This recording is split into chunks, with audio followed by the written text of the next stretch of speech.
Hello dear friends, welcome back to my channel.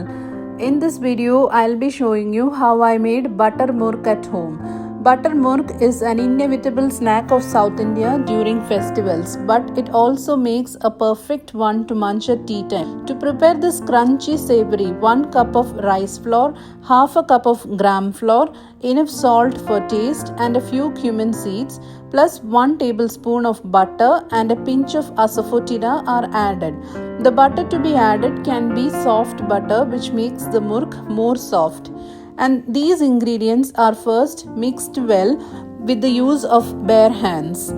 Then the dough is prepared by sprinkling water little by little until the perfect consistency, which is not too slimy, not too hard, but a pliable one is attained. For this dough, I used around 110 ml of water. It depends upon the type of flour you use.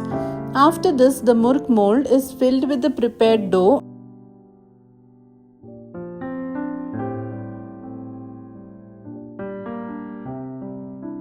and quite enough oil for the frying process is being boiled. The dough is then piped through the mold and it is allowed to cook.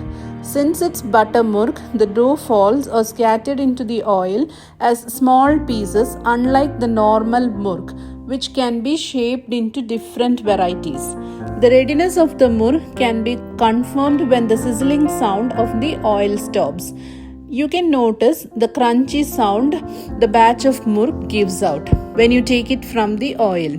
So the rest of the dough is also made into murks, and this can be stored in airtight containers for minimum of 2 weeks or even for a month depending upon the climate of your place. Enjoy this crispy snack with your evening tea or coffee. Thank you for watching my video. I'll meet you again in another video. Until then, bye bye. Take care.